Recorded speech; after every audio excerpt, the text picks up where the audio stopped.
Fala pessoal, como é que vocês estão? Tá tudo jóia? Queridos, se você entrou aqui hoje, você sabe o que tá rolando, né? Hoje é dia de papo reto. Meu irmão, nós aqui no Papo Reto nós estamos falando sobre o estilo de vida dos discípulos, baseado na carta que João enviou para 7 igrejas do Apocalipse. Nós falamos da primeira de Éfeso. Se você não conferiu, corre lá e confere.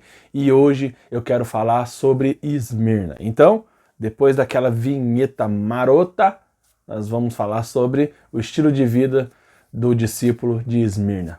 Vamos lá.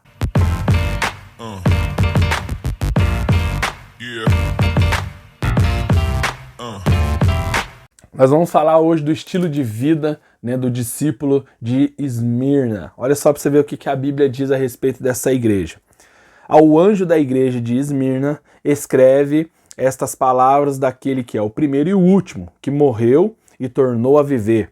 Conheço as suas aflições e a sua pobreza, mas você é rico. Conheço a blasfêmia dos que dizem judeus, mas não são. São antes da sinagoga de Satanás. Não tenha medo do que está prestes a sofrer. O diabo lançará alguns de vocês na prisão para prová-los e sofrerão perseguição durante 10 dias. Seja fiel até a morte, e eu lhe darei a coroa da vida. Aquele que tem ouvido, ouça o que o Espírito diz à igreja. O vencedor, de modo algum, sofrerá a segunda morte. Você viu só que Jesus está falando com essa galera aqui de Esmirna, cara? Presta atenção, só para você entender um pouco. A primeira coisa que João escreve aqui para os discípulos de Esmirna, para essa igreja, é a seguinte: vocês estão vivendo pobreza, só que vocês são ricos. Para a gente poder entender um pouco do contexto histórico, é o seguinte: a cidade de Esmirna realmente era uma cidade muito rica, onde eles tinham um vasto comércio ali produtivo. Porém, a igreja que estava, que havia sido começada ali provavelmente por Paulo e agora que é liderada provavelmente por Policarpo, essa igreja ela está sofrendo. Por quê? Porque todas as vezes que as pessoas ali de Esmirna elas descobriam que aqueles trabalhadores eles eram cristãos, eles eram mandados embora do seu serviço por causa da sua religião. Eles eram perseguidos por isso. E Policarpo, que foi o pastor da igreja, o anjo da igreja, talvez quem recebeu essa carta enviada, ele vai ser morto ali pelo Império Romano, eles vão matar ele queimado, cara. E antes dele morrer, ele vai dar uma declaração, ele vai dizer, olha, eu não tô nem aí de morrer dessa maneira, porque esse fogo talvez vai durar 1 hora, mas o que me espera é muito maior, Então ele termina dizendo, faz a tua vontade, aí ele fala pro imperador. E uma coisa que a gente vê também aqui nessa carta é que quando o Senhor Jesus está falando assim, existe algumas pessoas que estão dizendo que são judeus, mas não são. São da sinagoga de Satanás. Por que Jesus está dizendo isso? Porque esses judeus que haviam nessa cidade, eles haviam se associado com os romanos. Eles estavam juntos, comunados com os romanos para poder destruir os cristãos. E aí então Jesus dá esse discurso. E aí Jesus ainda disse para eles que eles iam sofrer perseguições, mas eram para perseverar, porque aquilo tinha tempo contado e tinha algo maravilhoso reservado para eles. Então Jesus diz para eles, se vocês permanecerem fiel, eu darei a vocês a coroa da vida. Olha só o que Tiago vai falar a respeito da coroa da vida. Tiago capítulo 1, versículo 12, ele diz assim, Feliz é o homem que persevera na provação, porque depois de ser aprovado receberá a coroa da vida que Deus prometeu para aqueles que o amam. Então o que Jesus está dizendo para eles aqui é basicamente aquilo que está escrito em Tiago. Eles estavam tendo dificuldades, vivendo pobreza, vivendo momentos difíceis, mas Jesus estava dizendo para eles, cara, vocês são ricos. Por quê? O apóstolo Paulo, ele fala em 2 Coríntios capítulo 4, e ele, quando ele está escrevendo ali, ele está falando do tesouro, em vaso de barro, e ele diz a respeito do motivo pelo qual ele decidiu gastar a vida dele vivendo de forma intensa para Jesus. E aí, depois que ele faz todo esse resumo falando sobre isso, ele diz uma coisa no verso 16, ele diz assim, por isso não desanimamos, embora exteriormente estejamos desgastados, interiormente estamos sendo renovados dia após dia, pois o nosso sofrimento leve e momentâneo produz em nós uma glória eterna que pesa muito mais do que todos eles o quê? Todo o sofrimento, toda a perseguição e todas as coisas que eles estavam vivendo. Assim, fixamos os olhos não naquilo que se vê, mas naquilo que não se vê, porque aquilo que se vê é transitório, é passageiro, mas o que não se vê é eterno. O apóstolo Paulo está dizendo aqui que, por amor de Jesus, valia a pena passar, sofrer, chorar, viver tantas coisas para carregar aquilo que Jesus colocou nas nossas mãos. O que eu quero dizer para nós hoje, usando a referência dessa igreja?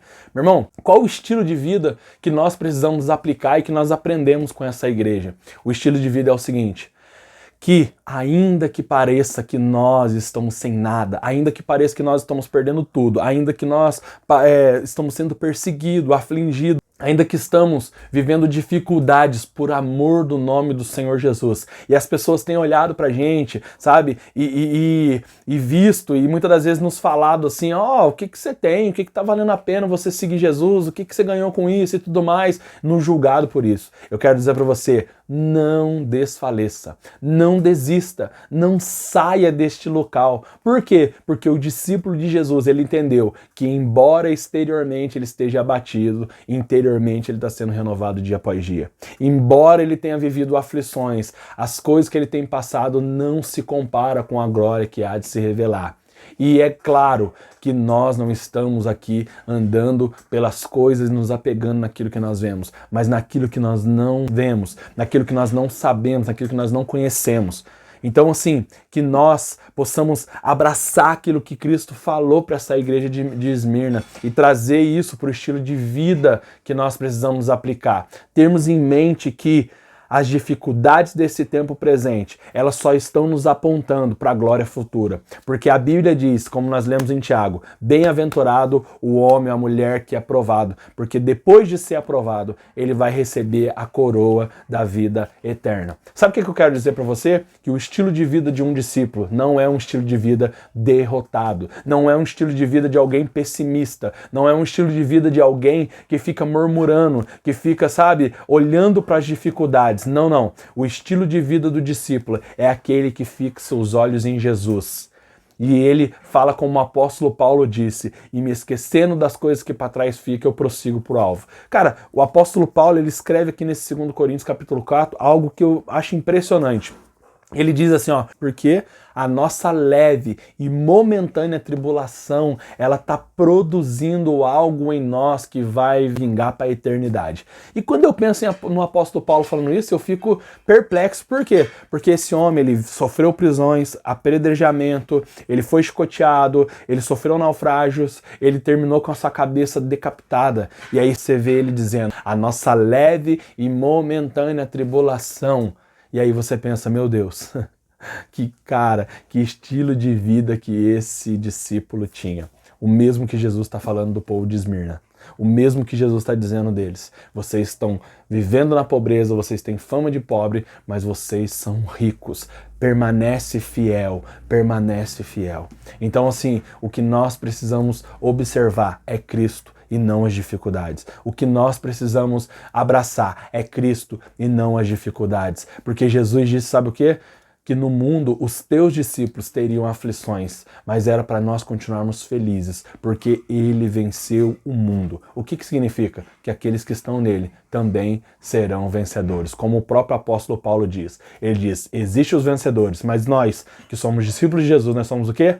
Mais do que vencedores. Então, meu irmão, que você possa abraçar esse estilo de vida para você como discípulo. Não olhe para as dificuldades, não olhe para a tempestade. Fixa os olhos em Jesus, porque Ele tem algo que é eterno preparado para nós. E não importa o que nós estamos vivendo aqui, não importa as situações que nós temos passado. Você percebe uma coisa? Que eles não estavam sendo perseguidos por qualquer pessoa.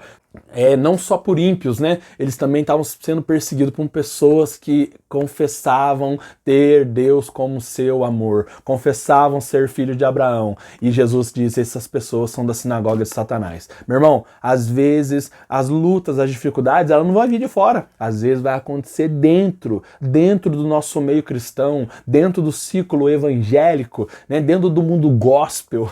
Às vezes é dentro do mundo familiar que vai acontecer algumas situações. situações, mas não tem problema, sabe por quê? Porque nós não estamos aqui e nem fomos chamados para ficar olhando para as coisas que se vê, mas sim para as que não se vê, porque as coisas que se vê são passageiras, mas o que Cristo tem para nós é eterno. Que esse seja o meu e o seu estilo de vida. Um estilo de vida que não olha para mais nada além do Senhor Jesus. Que Deus te abençoe e que você possa estar sempre junto conosco, dia após dia, surfando nessa nova onda do discipulado. E não se esquece, escreve, curte, comenta e compartilha, ativa o sininho e vamos junto espalhar o evangelho do reino para todas as pessoas. Sabe por quê? Porque aqui no 3D o papo é reto. Que Deus te abençoe.